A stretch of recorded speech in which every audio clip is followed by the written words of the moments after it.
આજે જે વિષય ઉપર આપણે વાત કરવાના છીએ સાંજે એ તો છે પ્રેમ. બહુ સીધો, સાદો અને સરળ વિષય છે. બે શાસ્ત્ર વાંચન કરવામાં આવ્યા, લેવીયમાંથી અને યોહાનમાંથી. તમે બાઇબલનો બારીકાઈથી અભ્યાસ કર્યો હશે અને નવા કરારમાં યોહાનનું સાહિત્ય છે, જેને જોનાઇન લિટરેચર કહેવામાં આવે છે. યોહાનની લખેલી સુવાર્તા, યોહાનના 3 પત્રો અને પ્રકટીકરણનું પુસ્તક. પ્રકટીકરણનું પુસ્તક સંત યોહાને લખ્યું છે, પ્રેરિત યોહાને લખ્યું છે. આ પુસ્તકોને યોહાનનું સાહિત્ય કહેવામાં આવે છે. આ પુસ્તકોનો જો તમે અભ્યાસ કરશો ને તો ખ્યાલ આવશે કે યોહાન એક વિષયની આજુબાજુ જ ફર્યા કરે છે. હરી ફરીને એની પાસે એક જ સંદેશો છે અને એ છે પ્રેમ. પ્રેમને લગતી અદ્ભુત કલમ પણ યોહાનમાં જ જોવા મળે છે. યોહાન 3 અને 16 અને પછી યોહાન, પહેલો યોહાન વાંચો, બીજો યોહાન વાંચો, ત્રીજો યોહાન વાંચો. ગજબ છે. પ્રેમની જ વાત યોહાનના સાહિત્યમાં, યોહાનના પુસ્તકોમાં આપણને જોવા મળે છે. એક દંતકથા છે. દંતકથા એટલે સાચી પણ હોય ને ખોટી પણ હોય, ખ્યાલ છે ને? મિથોલોજી, દંતકથા. એ દંતકથા એવું કહે છે કે યોહાન હવે ઘરડો થયો અને એના મરણના દિવસો નજદીક હતા. એનાથી કદાચ ચાલી પણ ના શકાય એવી પરિસ્થિતિ, એકદમ વીકનેસ. અને એના શિષ્યોને ખ્યાલ આવી કે હા, હવે આપણા ગુરુ ગમે તે પડે આપણને છોડીને જવાના છે, એમનું મરણ બહુ નજદીક છે, નિકટ છે. એટલે શિષ્યો બધા યોહાનની આજુબાજુ એકઠા થાય છે ને યોહાનને કહે છે કે અમને છેવટનો સંદેશો આપો. અને તમે હવે થોડા સમયમાં જવાના છો, તો તમે જતા પહેલા, તમારા મરણ પહેલા અમને એક મહત્વનો સંદેશો આપો, શિક્ષણ આપો. અને એ યોહાન થોડી વાર શાંત રહીને એના શિષ્યોની સામે જોઈને આંખોમાં આંખ નાખીને કહે છે, એકબીજા પર પ્રેમ રાખો. એટલે કે આખા જીવનમાં છેલ્લા શ્વાસ સુધી એના સંદેશાનો એક જ વિષય હતો, પ્રેમ, પ્રેમ અને પ્રેમ. એકબીજા પર પ્રેમ રાખો. અને આજે સાંજે આપણે પણ આ જ વિષય ઉપર મનન કરવાના છીએ, એકબીજા પર પ્રેમ રાખો. આવો પ્રભુની કૃપા માંગીએ, પ્રાર્થના કરીએ. પ્રભુ, આ પળને માટે, સમયને માટે અમે તમારો આભાર માનીએ છીએ. ફરીને એક વખત તમારા સાનિધ્યમાં તમે અમને લાવ્યા છો. હા પ્રભુ, ફરીને એક વખત તમે અમારા હૃદયોની સાથે વાત કરવાની જઈ રહ્યા છો. પ્રભુ, અમે તમારો આભાર જ માનીએ છીએ. પ્રભુ, દયા કરો. ઈસુના લોહીનો છંટકાવ આ જગા ઉપર કરો. ઈસુના લોહીનો છંટકાવ અમારા હૃદયો પર કરો.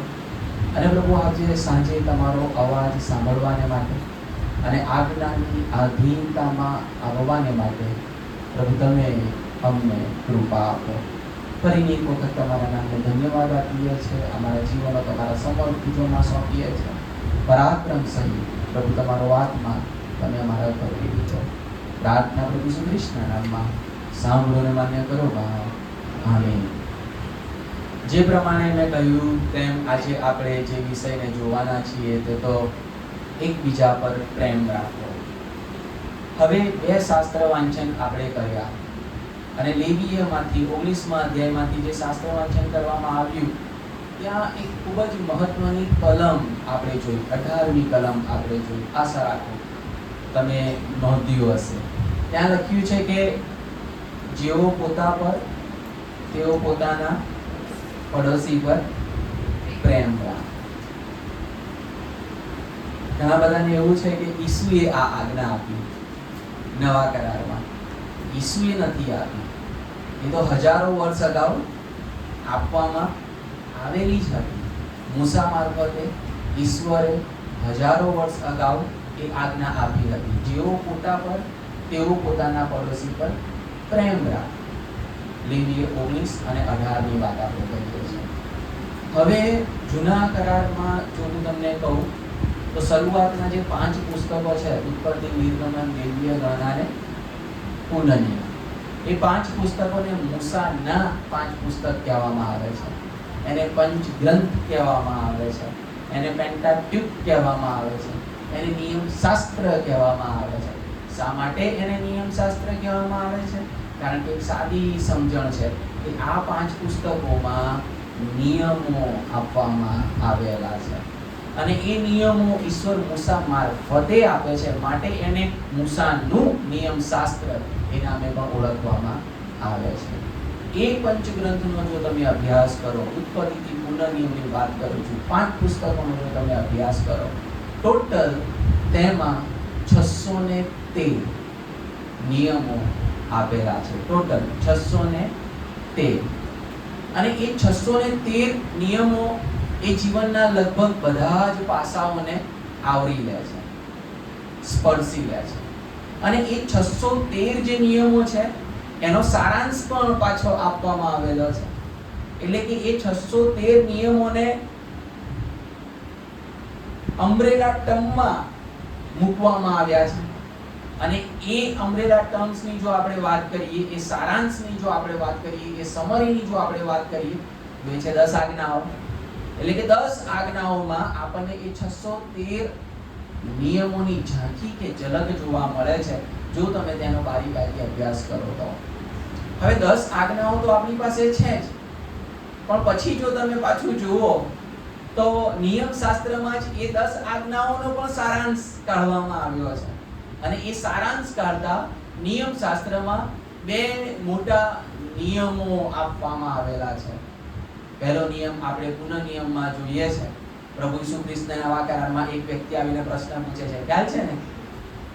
નિયમ શાસ્ત્રમાં સૌથી મોટો નિયમ કયો?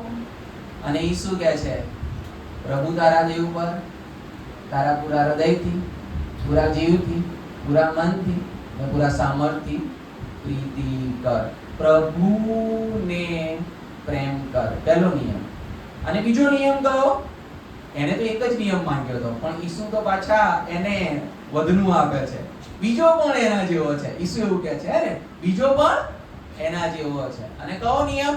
કે જેવો પોતા પર એવો પોતાના પડોશી પર પ્રેમ રાખ. લેવીય 19 અને 18 2 નિયમો. ઈશ્વરને પ્રેમ કર અને બીજો પડોશીને પ્રેમ કર. હવે જો તમે 10 આજ્ઞાઓનો અભ્યાસ કરશો તો ખ્યાલ આવશે કે શરૂઆતની જે 4 આજ્ઞાઓ છે ને, એક જ દેવને માનવું. મારી સાથે બોલજો ને, સાથે સાથે પાછળ નહીં, હા? એક જ દેવને માનવું, મૂર્તિ પૂજા ન કર, દેવનું નામ અમતું ન લે, શાબાદી પવિત્ર પાળ. આ 4 જે આજ્ઞાઓ છે ને, એ પહેલા નિયમ સાથે જોડાયેલી છે. એ ઈશ્વર સાથેનો સંબંધ છે. ઈશ્વરને પ્રેમ કરવાની જે વાત છે, એમાં શરૂઆતની 4 આજ્ઞાઓ છે. ઈશ્વર સાથેનો સંબંધ છે, સમજવાનો પ્રયત્ન કરજો. બાકીની જે 6 આજ્ઞાઓ છે એ અરસપરસના પ્રેમની વાત કરવામાં આવી છે. 5મી કલમથી આગળ, 5મી આજ્ઞાથી આગળ જો આપણે જોઈએ તો શું આવે છે? મા બાપનું સન્માન કર, વ્યભિચાર, ખૂન, ચોરી, જૂઠી સાક્ષી, લોભ. હા ને? શરૂઆતની 4 આજ્ઞાઓ ઈશ્વર સાથેનો સંબંધ, પ્રભુને પ્રેમ કર. અને બાકીની 6 આજ્ઞાઓ અરસપરસનો સંબંધ, એક બીજાને પ્રેમ કરવાની વાત. તારા પડોશીને પ્રેમ કર, તારા પડોશી પર પ્રીતિ કર. ઘણા બધા સેવકો વધસ્તંભને આ રીતના રજૂ કરતા હોય છે. વધસ્તંભમાં આપણે ઊભું ને આડું લાકડું જોઈએ છે, બરાબર? તો ઘણા બધા સેવકો કહેતા હોય છે, હવે કેટલું રેશનલ છે, કેટલું તાર્કિક છે એ પ્રશ્ન છે, પણ ફિટ થાય છે. અને માટે ઘણા સેવકો કહેતા હોય છે કે જે ઊભું લાકડું છે એ આપણો ને ઈશ્વરનો સંબંધ બતાવે છે, અને જે આડું લાકડું છે એ આપણા પડોશી સાથેનો સંબંધ બતાવે છે. એટલે કે 10 આજ્ઞાઓ આપણને ક્યાં જોવા મળે છે? વધસ્તંભમાં જ જોવા મળે છે. ઈશ્વર સાથેનો સંબંધ, અરસપરસનો સંબંધ, પડોશી સાથેનો સંબંધ.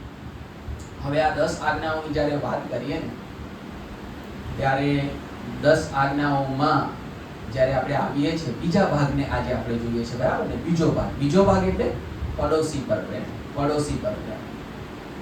જેવો પોતા પર તેવો તારા પડોશી પર પ્રેમ કર. એની જે વાત કરવામાં આવી છે એમાં મેં કહ્યું એ પ્રમાણે પાછલી 6 આજ્ઞાઓ, અને એમાં જો તમે જોશો ને તો નકારાત્મક આદેશ આપવામાં આવ્યો છે. સમજો છો ને? આ ના કર, આ ના કર, આ ના કર, આ ના કર, આ ના કર, ચોરી ના કર, વ્યભિચાર ના કર, જૂઠી સાક્ષી ના આપો, ખૂન ના કર, ન ન ન ન ન.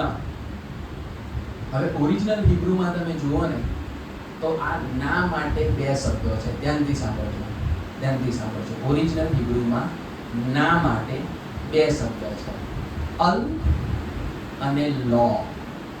અલ અને લો બંનેનો અર્થ થાય ના, પણ બંનેમાં આગ જમીનનો ફરક છે. જ્યારે ટેમ્પરરી ના કહેવાની હોય ને, ટેમ્પરરી, સમજો છો ને, કામ ચલાવ ના, ત્યારે અલનો ઉપયોગ થાય. પણ જ્યારે પરમેનન્ટ ના કહેવાની હોય ને ત્યારે લો નો ઉપયોગ થાય. એટલે કે આપણું બાળક માંદું થાય અને પછી આપણને પૂછે કે પપ્પા હું સ્કૂલે જઉં, મમ્મી હું સ્કૂલે જઉં, ત્યારે આપણે કહીએ કે ના. હા ને? પણ પરમેનન્ટ ના નથી, ખરું? એ એક દિવસ પૂરતી ના છે. કામ ચલાવ જે આપણે કહીએ છીએ, ટેમ્પરરી ના જે આપણે કહીએ છીએ, પણ ઘણી બધી એવી ના છે કે જે પરમેનન્ટ ના છે. ખ્યાલ છે ને તમને?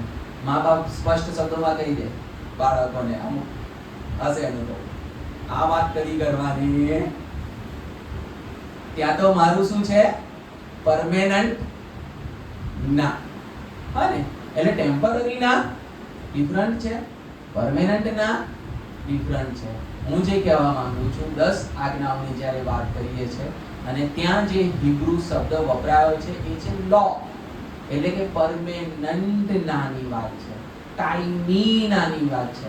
એવું નહીં કે આજે વ્યભિચાર ના કરતો, એમ નહીં, આજે ખૂન ના કરતો, એમ નહીં. સમજો છો?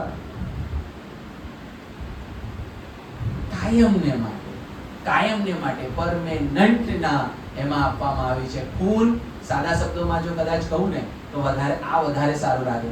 કદી ખૂન ના કરવું, કદી વ્યભિચાર ના કરવો, કદી જૂઠું ના બોલવું. પરમેનન્ટ નાની વાત છે, એટલે પરમેનન્ટ ના ત્યાં આપવામાં આવેલી છે. હવે એ પરમેનન્ટ ના આપવામાં આવેલી છે અને જે બાબતો કહેવામાં આવી છે, વ્યભિચાર ના કર, ખૂન ના કર, ચોરી ના કર, બેઝિકલી એવું જો આપણે કરીએ તો શું થાય? સામેની વ્યક્તિને નુકસાન થાય. સાદી ભાષામાં સામેની વ્યક્તિને નુકસાન થાય. મારા વ્યભિચારના એક્ટથી ચોક્કસપણે કોઈની ફેમિલીને ડેમેજ થાય. કોઈ સરસ રીતે ફેમિલી લાઈફ જીવતું હોય અને મારી એક ભૂલ એ ઘણા બધા ફેમિલીને વિરાન કરી નાખે. સમજો છો? ચોરીની વાત આવે તો એ પણ ડેમેજ કરી નાખે. કોઈને મહેનત કરી હોય, મહેનતથી એને ભેગું કર્યું હોય અને હું પછી હળવેથી એની વસ્તુ લઈ લઉં, એને ડેમેજ કરું છું. જૂઠ જ્યારે આપણે બોલીએ છીએ ત્યારે પણ કોઈકને ડેમેજ થાય છે. સમજવાનો પ્રયત્ન કરજો. એટલે બાઇબલ જે આપણને જે સાદી ભાષામાં કહી રહ્યું છે તે આ કોઈને નુકસાન ના કર. સમજો છો? કોઈને નુકસાન ના કર, કોઈને હાનિ ના કર.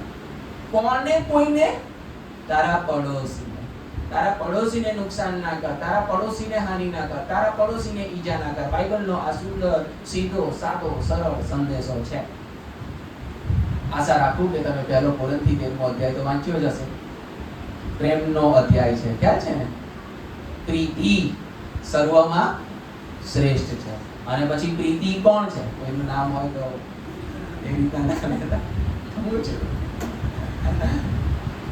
પ્રીતિ શું છે? એની જે લાક્ષણિકતાઓ છે, એની જે કેરેક્ટરિસ્ટિક્સ છે, ત્યાં 13મા અધ્યાયમાં સુંદર રીતે આપવામાં આવી છે કે પ્રીતિ આમ છે, પ્રીતિ આમ છે, પ્રીતિ આમ છે. પછી લખ્યું છે પ્રીતિ આમ નથી, પ્રીતિ આમ નથી, પ્રીતિ આમ નથી. વાંચ્યું છે ને? હવે સાદી ભાષામાં એ જો 1 કોરિન્થી 13મા અધ્યાયનો આપણે અભ્યાસ કરીએ, 10 આજ્ઞાઓનો જો આપણે અભ્યાસ કરીએ તો એક સીધી, સાદી ને સરળ સમજણ મિત્રો જે આપણને પ્રાપ્ત થાય છે તે આ પ્રેમ કદી કોઈને ઈજા કરતો નથી. પ્રીતિ કદી કોઈને નુકસાન કરતી નથી.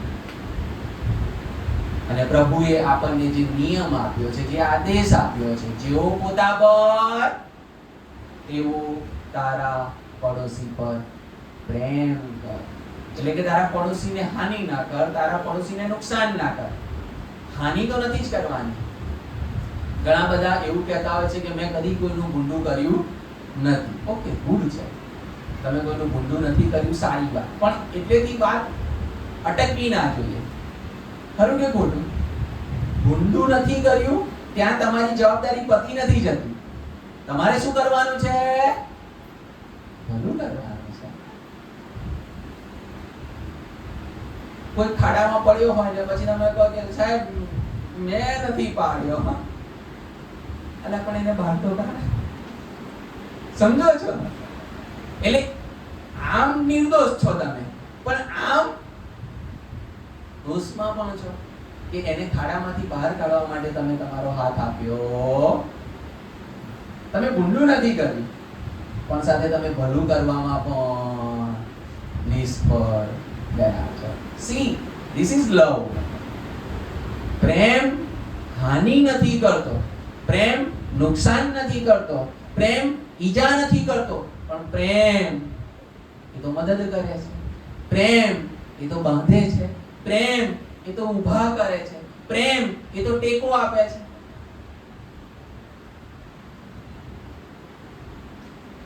પ્રભુએ આ આદેશ આપણને આપ્યો છે,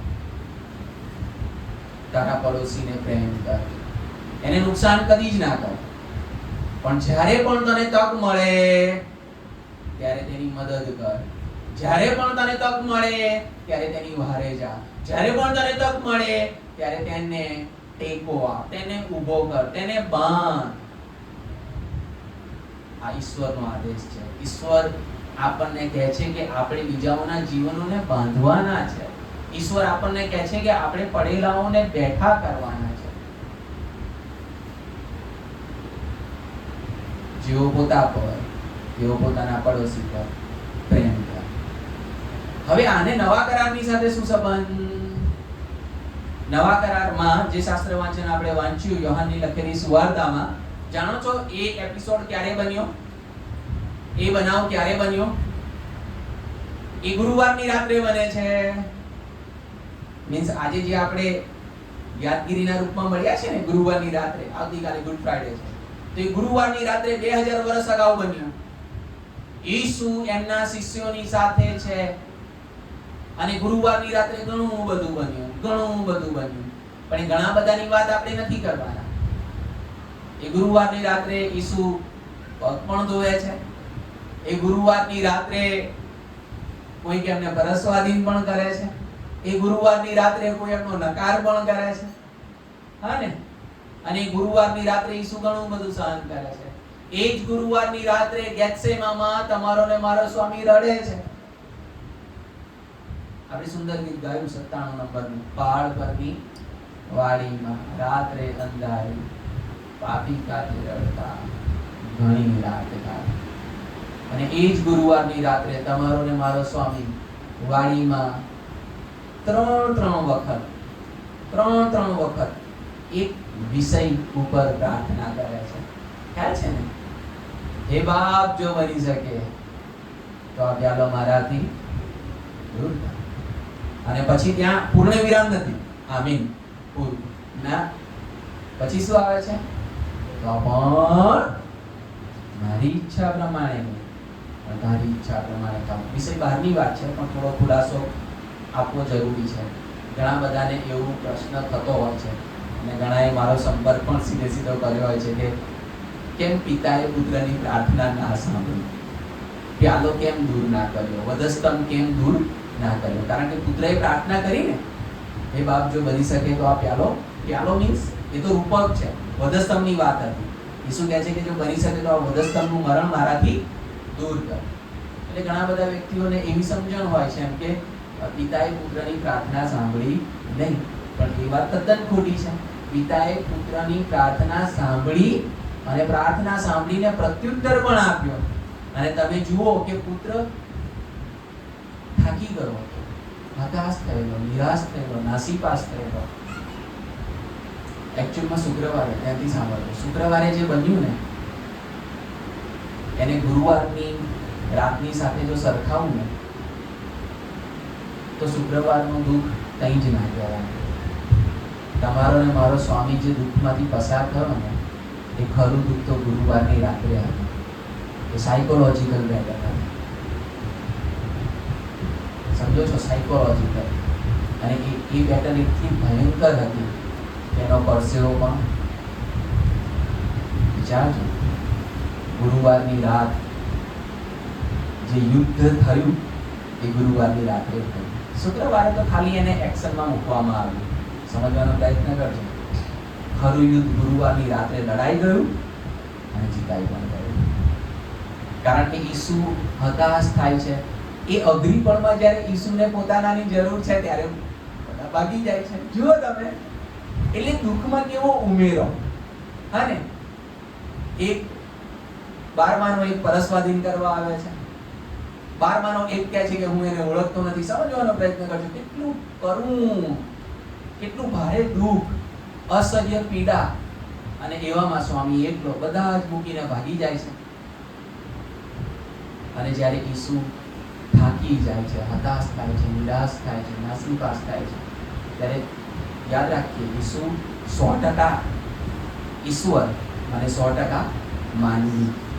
અને માટે એ માનવી અનુભવમાંથી પસાર થયા, પીડામાંથી પસાર થયા, યાતનામાંથી પસાર થયા, સાયકોલોજીકલી એકદમ ભાંગી ગયા હતા. અને ત્યારે ઈસુ 3 વખત કહે છે કે જો બની શકે તો આ વધસ્તંભ મારાથી દૂર થાય.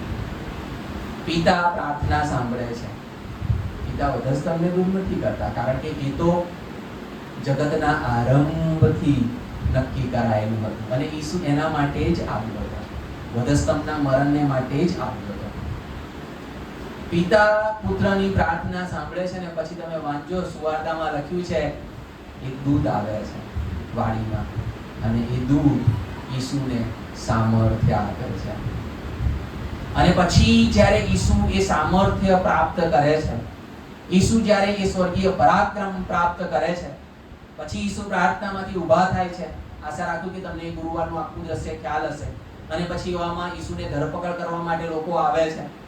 અને ધરપકડ કરવા માટે લોકો આવે છે ને પેલો એપિસોડ બને છે કે પિતર પેલાનો કાન કાપી નાખે છે, માલકસનો. અને એવા સમયમાં જે આખી બધી વિના બનતી હોય છે, ઈસુ જે બાબત કહે છે ખૂબ જ સુંદર. જે પ્યાલો મારા બાપે મને આપ્યો છે તે શું હું ના પીઉં? પિતરને એવું કહે છે. મીન્સ થોડા સમય પહેલા હું જે કહેવા માંગુ છું, ઈસુ તૂટી ગયેલા હતા. માનવી તરીકે તમે જુઓ તો ભાંગી ગયેલા હતા. અને ઈસુ કહે છે કે મારામાં આ પ્યાલો પીવાનું સામર્થ નથી, બની શકે તો આને દૂર કર. પણ જ્યારે પિતા દૂતને મોકલે છે, સામર્થ્ય આપે છે, પરાક્રમ આપે છે, ત્યારે એ જ ઈસુ કહે છે હું આ પ્યાલો પીવાને માટે આવ્યો છું અને આ પ્યાલો પીવાને હું જઈ રહ્યો છું. અને પછી આપણે જાણીએ છીએ ઈસુ એ પ્યાલો પીવે છે પણ ખરા. અને શુક્રવારે ગુડ ફ્રાઈડેના દિવસે છેલ્લું વોર વધસ્તંભ ઉપર થાય છે. અને આપણે જાણીએ છીએ કે તમે એ કલમ વાંચી હશે, લખ્યું છે શૈતાનના કામનો નાશ કરવાને માટે દેવનો પુત્ર પ્રગટ થયો. ઉત્પત્તિ 3માં હજારો વર્ષ અગાઉ એ ભવિષ્ય કથન કરવામાં આવ્યું હતું કે વધસ્તંભ ઉપર સાપ ઈસુને એડીને કરડશે અને ઈસુ એ સાપના માથાને ચૂંટશે. અને એ બન્યું પણ ખરું. ઈસુએ એ સાપના માથાને છૂંદી નાખ્યું. ઈસુએ શૈતાનને હરાવ્યો. માટે આજે આપણે શું કહીએ છીએ? શૈતાનથી ગભરાવાની જરૂર નથી, કારણ કે શૈતાન તો હારેલો છે. એ વધસ્તંભ ઉપર એણે એ કારની હારને જોઈ છે. શૈતાન હારેલો છે. ઈસુ મહિમાવંત વિજય મેળવ્યો છે. અને હવે જ્યારે એ ગુરુવારની રાતમાં જે ઘણી બધી બાબત થાય છે એમાંની એક બાબતમાં જો આપણે જોઈએ તો ઈસુ એના શિષ્યોની સાથે જ્યારે વાત કરતા હોય છે ત્યારે એ વાતમાં એ છેલ્લી પળનું એ છેલ્લી ક્ષણનું એક ઉત્તમ અને ઊંચું શિક્ષણ ઈસુ એના શિષ્યોને આપે છે અને એ શિક્ષણ આપતા ઈસુ એના શિષ્યોને કહે છે હું તમને નવી આજ્ઞા આપું છું. વાંચ્યું ને આપણે યોહાનની લખેલી સુવાર્તામાં ઈસુ કહે છે કે હું તમને નવી આજ્ઞા આપું છું અને પછી શું લખ્યું છે? એકબીજા પર પ્રેમ રાખો. એમાં નવું શું? નવું શું? લેવીએ 19:18 માં કીધેલું જ છે જેઓ પોતાના પડોશી પર પ્રેમ રાખ. ઈસુ અહીંયા પણ એ જ વાત કહે છે એકબીજા પર પ્રેમ રાખો, પણ ત્યાં ઈસુ અટકતા નથી અને આગળ જતા ઈસુ શું કહે છે? જેઓ મેં તમારા પર પ્રેમ રાખ્યો તેઓ તમે એકબીજા પર પ્રેમ રાખો. બંનેમાં ફરક સમજો છો તમે? જૂની આજ્ઞા કઈ હતી? ટેનિસ જો તું તને પ્રેમ કરે છે ને તેઓ તારા પડોશીને પ્રેમ કર. નવી આજ્ઞા શું કહે છે? ઈસુ કહે છે કે જેઓ મેં તને પ્રેમ કર્યો એવો તું બીજાઓને પ્રેમ કર. કેવો પ્રેમ કર્યો ઈસુએ? કેવો પ્રેમ કર્યો ઈસુએ? ગ્રીકમાં પ્રેમ માટે 4 શબ્દ છે. ઇરોસ, રોમેન્ટિક લવની વાત થાય, હસબન્ડ અને વાઇફ વચ્ચેનો જે સંબંધ હોય ત્યાં ઇરોસ વપરાય છે. ત્યારબાદ છે ફિલિયા, બે મિત્રો હોય ને, મિત્રો કે બે બહેનપણીઓ, ત્યાં ફિલિયા શબ્દનો ઉપયોગ થાય છે એમની વચ્ચેના પ્રેમમાં, મિત્રો વચ્ચેનો પ્રેમ ફિલિયા. ત્યારબાદ પરિવારમાં પણ પ્રેમ હોય તો એ પરિવારમાં જે પ્રેમ છે ત્યાં સ્ટોર્ગે ગ્રીક શબ્દ છે તેનો ઉપયોગ થાય છે. એ પરિવારનો પ્રેમ બતાવે છે, ફેમિલી લવ બતાવે છે. અને ત્યારબાદ ગ્રીકમાં ચોથો શબ્દ છે અને તે છે અગાપે. અને જાણો છો આ અગાપે લવ કોનો છે? ઈશ્વરનો. આ અગાપે લવ ડિવાઇન લવ છે. આ અગાપે લવને જો આપણે એક્સપ્લેન કરવો હોય ને તો કદાચ હું કહી શકું અનકન્ડિશનલ અને અનએન્ડિંગ છે. અનકન્ડિશનલ એટલે બિનશરતી. ઘણી બધી વખત આપણા સંબંધો શરતી હોય છે, આપણો પ્રેમ શરતી હોય છે, ખ્યાલ છે ને? તું મને પ્રેમ કરે છે, હું પણ તને પ્રેમ કરું છું. ઈસુ કહે છે કે that's not right. ખ્યાલ છે? એક જગ્યાએ ઈસુ કહે છે એવું, તમને જેવો પ્રેમ કરે એમને તમે પ્રેમ કરો તો એમાં આપણી નવાઈ સારી.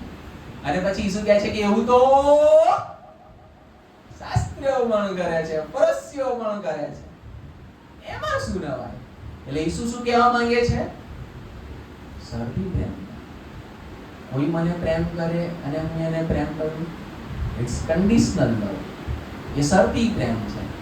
કોઈ મને બોલાવે ને હું એને બોલાવું, કોઈક મને મદદ કરે ને હું એને મદદ કરું.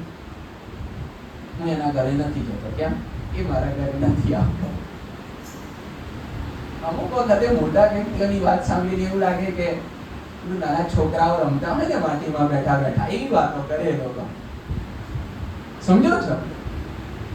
યાર પરિપક્વતાના લેવલ પર તો આપણે પહોંચીએ ક્યાં સુધી? એ બાળકની ભાષા, બાળકના વિચારો. પાઉલ કહે છે કે હું બાળક હતો ત્યારે બાળકની જેમ બોલતો હતો. બાળક હતો ત્યારે, પણ પછી કહે છે કે હું પરિપક્વ થયો છું. નાઉ આઈ એમ મેચ્યોર ઇનફ. હવે હું પરિપક્વ થયો છું તો હું હવે એ પ્રમાણે વિચારું છું, એ પ્રમાણે બોલું છું. સાંભળજો, ઘણી બધી વખત મોટાની મેં સાંભળ્યા છે માટે કહું છું. એવું લાગે કે હજુ પણ આ બાળકની ભાષા જ બોલે છે, હજુ પણ એમના બાળક જેવા જ વિચારો છે. હું સાહેબ એમના ઘરે નથી જતો. કેમ? આપણને એમ કે કંઈક મોટું કહેશે હમણાં, એ મારા ઘરે નથી આવતા. છોકરાઓ, નાના છોકરાઓ ખ્યાલ છે ને એ પ્રમાણે, એને નથી રમાડવાનું, એને નથી રમાડવાનું. કેમ? તો કે એને મને ગઈકાલે નતો રમાડ્યો. સી કન્ડિશનલ, શરતી. હું એના ઘરે નહીં જઉં કારણ કે મારા ઘરે નહોતો આવ્યો. હું એને કંકોત્રી નહીં આપું કારણ કે એને મને કંકોત્રી નથી આપી. કંકોત્રી આપવાની પણ ગજબની રીતો હોય છે નહીં? ઘણા તો ગજબ હોય છે. બાકી મને ખાલી આ વિસ્તારમાં એવું છે કે નહીં, પણ મેં ઘણા વિસ્તારો જોયા છે. મારા વિસ્તારો કંકોત્રી આપવામાં પણ અમુક નજીકના સગાને પ્રમાણે તમારે એમને હાથોહાથ આપવી પડે, પૂરા માન સાથે, સન્માન સાથે. તમારે એમના ઘરે જવું પડે હજી તમને એ પ્રમાણે, અને પછી આપવી પડે ને કહેવું પણ પડે. કંકોત્રીમાં તો બધું જ હોય, તો પણ તમારે ફરી પાછું બધું કહેવું પડે. જો ભૂલે ચૂકે કોઈ કારણસર કંકોત્રી તમે બીજાના હાથે મોકલાવો તો મોટા મનવાળા માણસો છે, સમજો છો? મોટા મનવાળા એમને નથી, એ લોકો તો કહી દે. ત્યાં સુધી પણ ઘણા બધા છે. ઇવન મારા ઘરમાં પણ થાય છે. કોઈ કે કારણ કંકોત્રી તો કહી દઈએ કે અરે આપવાની જરૂર નથી, તમે કીધું હવે વાર્તા પતી ગઈ. સમજો છો શા માટે તમારે? અમે છે અમદાવાદના એક ખૂણામાં રહેતા હોય, કોઈ વ્યક્તિ અમદાવાદના બીજા ખૂણેથી હેરાન થતી ખાલી, સમજો છો? તો ઘણા સમજે છે, પણ ઘણા બધા તે પ્રમાણે કંકોત્રી ઘરમાં આવી ગઈ, પણ કે કોના દ્વારા આવી ગઈ? કે બાજુવાળો આપી ગયો. અને પછી કાકા તો લગ્નમાં જાય છે, પછી લગ્નમાં પહેલો દિવસ બધા રાહ જોઈએ, કાકા કેમ નથી આવતા? થતું છે ને એવું. અને પછી કાકાએ પાછો મેસેજ પણ મોકલાવી દીધો હોય કે કાકાને કોઈક તો હોય પાછું, કહે છે ફેમિલીમાં તો જબરું બધું બનતું હોય. એટલે પછી કંઈક ધીમે ધીમે બોલીને કે કાકાને સીધી કંકોત્રી હાથમાં નથી આપી ને, એટલે કાકા રીસાયા છે. એ પછી જે મનામણાની જે આખી પ્રોસેસ ચાલે, એક બાજુ લગ્નની વિધિ કરવાની હોય, એક બાજુ કાકાનું લગ્ન કરવાનું, એમને મનાવવાના હોય, ખ્યાલ છે ને? અરે બાપ રે બાપ, બાપ રે બાપ. અને એમાં પણ ડિસાઈને આવે, અને પછી ગજબ થતું. આખા પ્રસંગમાં બધાનું ધ્યાન ક્યાં હોવું જોઈએ? તમે મને કહો. છોકરા છોકરી પર હોવું જોઈએ. એ દિવસ એમનો છે ત્યારે પેલો કાકો એ દિવસ લઈ જાય. સી આવું થતું હોય છે. એકદમ બાલિશ હરકતો કહેવાય. આને કેવી હરકતો કહેવાય? બાલિશ હરકતો કહેવાય. મેચ્યોરિટીના, પરિપક્વતાના લેવલ પર માણસના વિચારો ક્યાં હોય, એની વાતો ક્યાં હોય, એના શબ્દો ક્યાં હોય, પણ ઘણી બધી વખત આપણને જોવા મળતું નથી. હું જે કહેવા માંગુ છું એ અગાપે લવ જે છે એ અનકન્ડિશનલ લવ છે. એ કન્ડિશનલ નથી, શરતી નથી. તે મને કર્યું તો હું તને કરીશ, તે મને આપ્યું તો હું તને આપીશ, ના. એ શરતી લવ છે. પણ અગાપે લવ અનકન્ડિશનલ લવ છે. આપણે ઈશ્વરને શું આપી શકીએ? તમે કહેશો શું આપી શકીએ? ઈશ્વર અને આપણી વચ્ચે એવો કોઈ બિઝનેસનો સંબંધ છે? એવી કોઈ બિઝનેસની ડીલ છે કે ઈશ્વર કહે કે હું તમને ઘઉં આપીશ ને તમે મને ચોખા આપજો? શરતી. ઈસુએ પોતાનું લોહી વહેવડાવ્યું, પોતાનો જીવ આપ્યો. કઈ અપેક્ષાથી? બદલામાં એને શું માન્યું? કઈ શરત એને મૂકી? કશી જ નહીં. સમજો છો? કશી જ નહીં. નવા કરારમાં લખ્યું છે જ્યારે આપણે વેરી હતા ત્યારે ઈસુ આપણા પાપોને માટે મરણ પામ્યો. આપણે તો એના વેરીઓ હતા. શા માટે વેરીઓ? કારણ કે આપણે કોને પસંદ કર્યો? શેતાનને પસંદ કર્યો. આપણે પાપને પસંદ કર્યું. આપણે બીજી સામેની ટીમમાં જતા રહ્યા. જ્યારે આપણે વેરીઓ હતા, દુશ્મનો હતા, ત્યારે ઈસુ આપણા માટે મરણ પામ્યો છે. કોઈ જ જાતની શરત નહીં, કોઈ જ જાતની શરત નહીં, કોઈ જ જાતની કન્ડિશન નહીં. અનકન્ડિશનલ લવની વાત આવે. જૂના કરારમાં આયુર્વેદ પુસ્તક આશા રાખું કે તમે વાંચ્યું હશે. ત્યાં આ વિષય થોડોક આપણને જોવા મળે છે. શેતાન ઈશ્વરની હાજરીમાં જાય છે, ખ્યાલ છે ને? અને પછી ઈશ્વર કહે છે કે તું ક્યાં જઈને આવ્યો? અને પછી કહે છે કે હું તો અહીં, તહીં, અત્ર, તત્ર, સર્વત્ર ફરીને આવ્યો. અને પછી ઈશ્વરને ખબર હતી કે આને ચોક્કસ અયુબને તો લક્ષમાં લીધો જ હશે. અને પછી કીધું કે તે અયુબને જોયો ને કે હા જોયો. પછી ઈશ્વર એની સાક્ષી આપે છે. જુઓ છો ને તમે? એના જેવો ન્યાયી, પ્રામાણિક ઈશ્વર ભક્ત બીજો કોઈ નથી. ઈશ્વર પોતે ટેસ્ટિમની આપે છે, સાક્ષી આપે છે. ત્યારે સામે મારો વાલો પેલો શું કહે છે ખબર છે? આરોપ મૂકે છે, આરોપ મૂકે છે શેતાન. અને એનો આરોપ કેવો હોય છે ખબર છે? અરે ભાઈ તારી અને અયુબની વચ્ચે તો શરતી સંબંધ છે. વાંચ્યું છે તમે? શેતાન એવું કહે છે, શેતાન એવું કહે છે કે અયુબ તારું ભજન કરે છે, અયુબ તારી આરાધના કરે છે. શા માટે? કારણ કે તું અયુબનું અને એના સર્વસ્વનું રક્ષણ કરે છે. તું એને આશીર્વાદ આપે છે, તું એનું રક્ષણ કરે છે. બધામાં અયુબ તને શું આપે છે? એની આરાધના આપે છે. એટલે તમારી બેની વચ્ચે કેવો સંબંધ છે? વેપારનો સંબંધ છે, બિઝનેસનો સંબંધ છે, કન્ડિશનલ સંબંધ છે, શરતી સંબંધ છે. એ આરોપ સાચો હતો?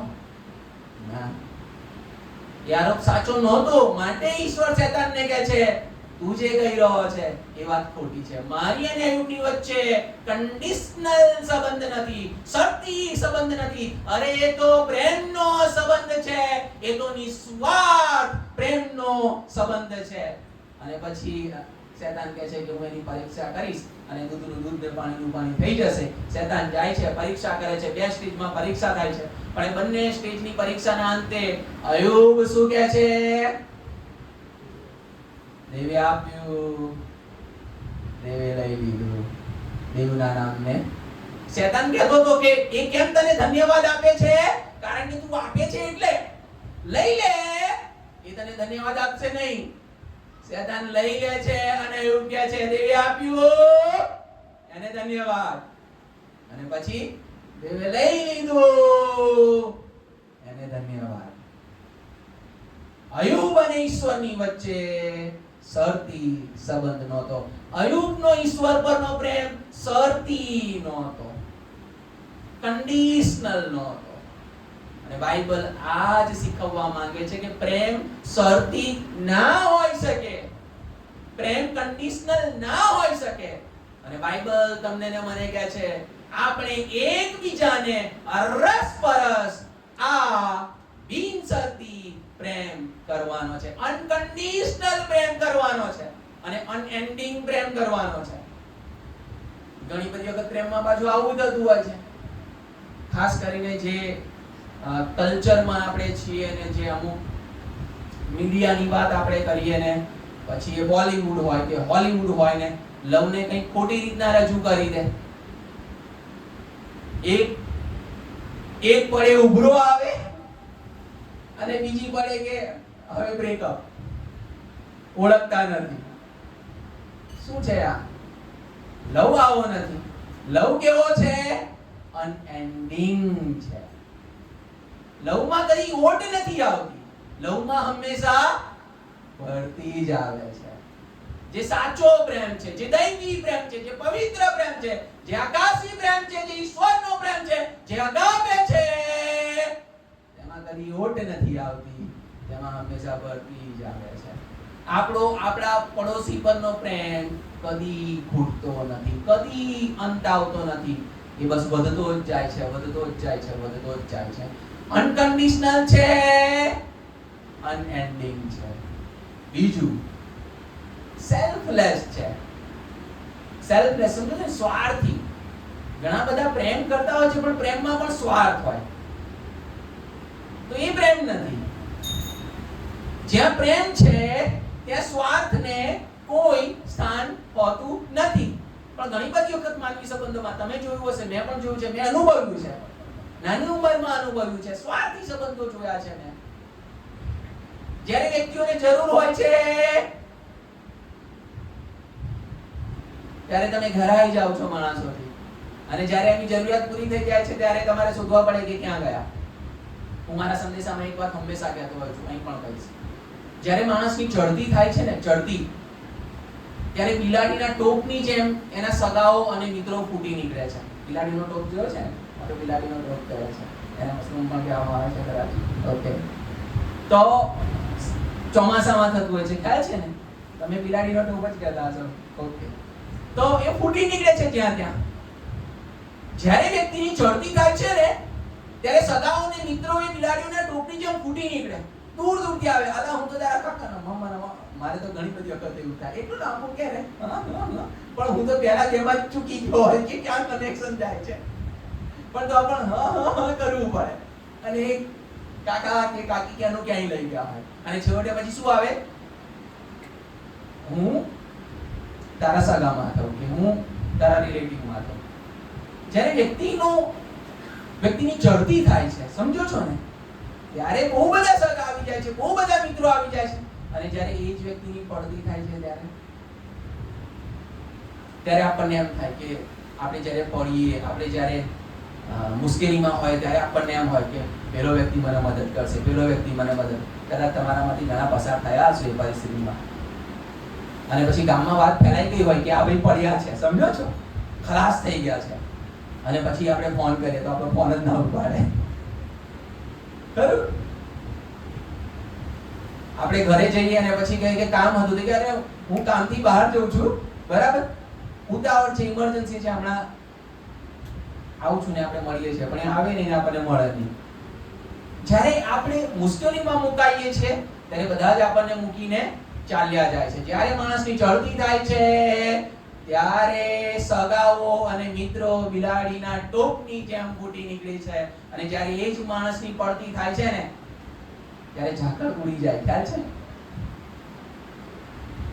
રાત્રે ઝાકળ પડે, એવું છે ને, ખેતરમાં ચાલવા ગયા હોય અને પછી સૂરજ ઉગે ત્યારે ઝાકળ ક્યાં હોય? અરે હમણાં તો હતું. બસ એ જ પ્રમાણે એ સગાઓ અને મિત્રો ઉડી જાય જ્યારે માણસની પડતી થાય ને ત્યારે.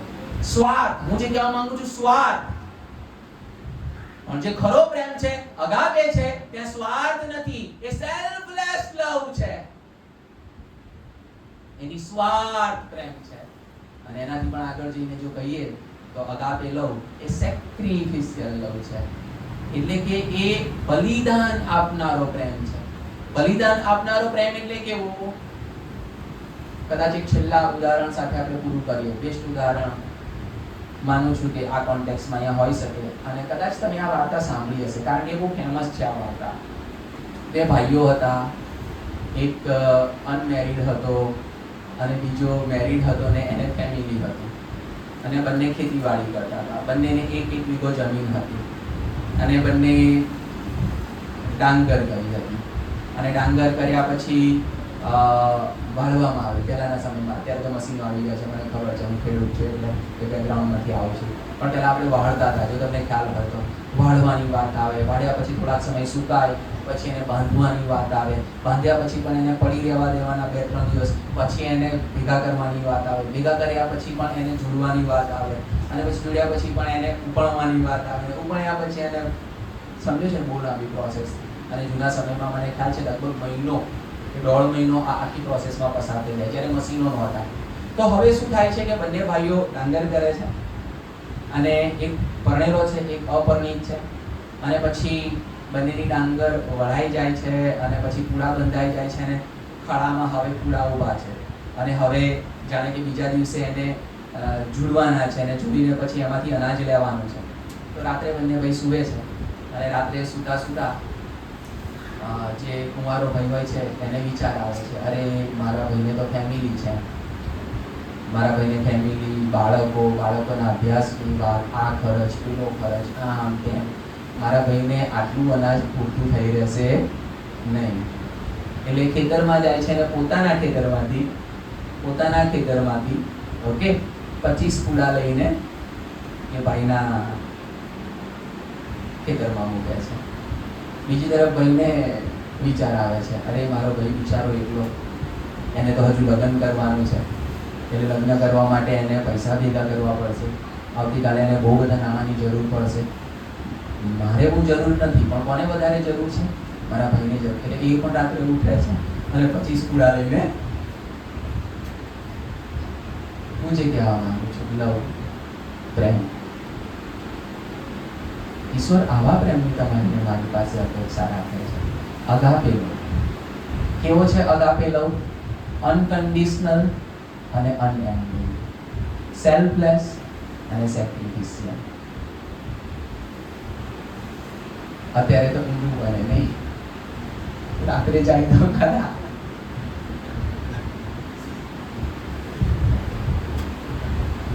અને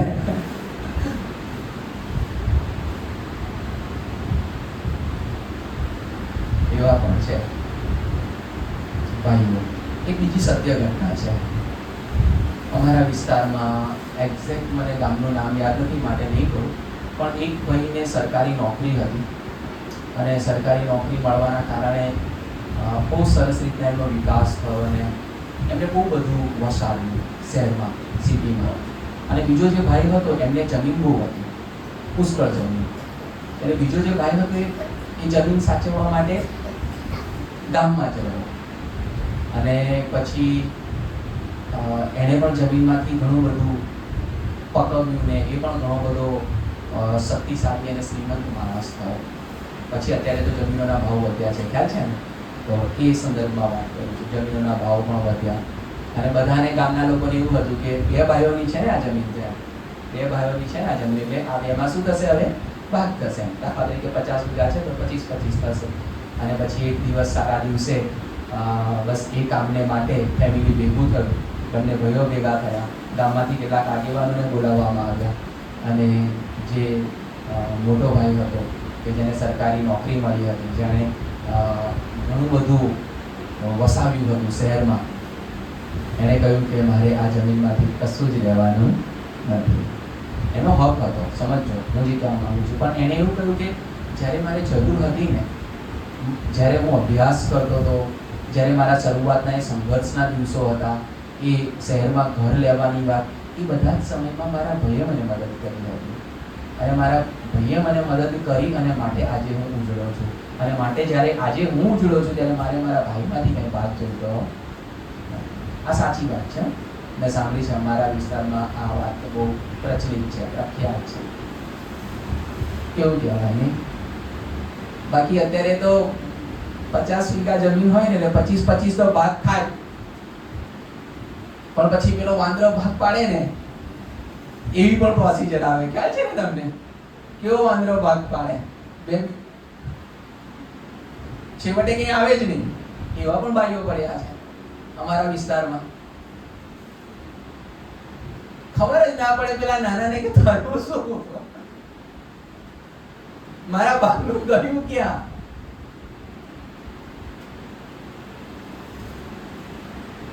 એટલે બે ચિત્ર છે. એક તરફ જગતમાં આપણે જોઈએ છે માણસોને કે જે લોકો કેવળ પોતાનું હિત શોધે છે, પોતાનો સ્વાર્થ શોધે છે. પણ પ્રભુના બાળકોમાં, પ્રભુની મંડળીમાં, પ્રભુના લોકમાં એ વિચારધારાને કોઈ સ્થાન છે જ નહીં. પણ મંડળીમાં, સમાજમાં, પ્રભુના લોકમાં કઈ વિચારધારા હોવી જોઈએ? ઈસુની નવી આજ્ઞા, જેવો મેં તારા પર પ્રેમ કર્યો તેવો તું બીજાને પ્રેમ કર.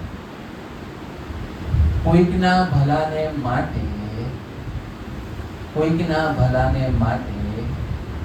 જો આપણે ઘસાવવું પડે ને, મદદ તો આપણે કરીએ છીએ અમુક લેવલ સુધી, પણ પછી જ્યાં લાગે ને કે અહીંયા મારે ઘસાવવું પડે ત્યાં આપણે અટકી જઈએ છીએ.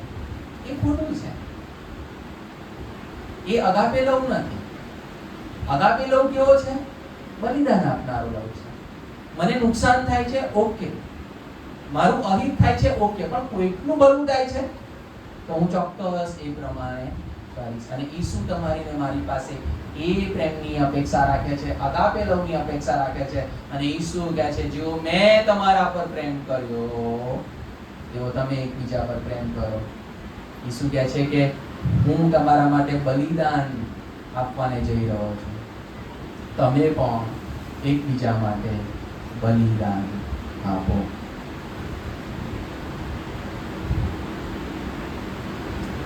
આજે સાંજે થોડોક સમય આપણે વિચાર કરીએ કે ઈસુની આ નવી આજ્ઞા જે ઈસુએ આપણને આપી છે તેને આપણે સમજ્યા છે કે કેમ? તેને આપણે જીવનમાં ઉતારી છે કે કેમ? એ નવી આજ્ઞાની આધીનતામાં આપણે આવ્યા છીએ કે કેમ?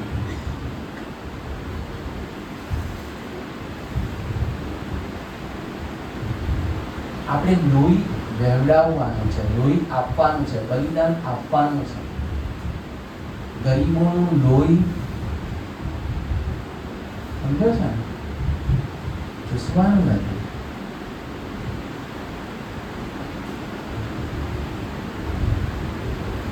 ઈસુએ લોહી વહેવડાવ્યું, બલિદાન આપ્યું. અને ઈસુ તમારી ને મારી પાસે એ જ અપેક્ષા રાખે છે. જેમ મેં તમારા ભલા માટે મારો જીવ આપ્યો, તેમ તમે એકબીજાના ભલા માટે, હિત માટે, કલ્યાણ માટે બલિદાન આપો.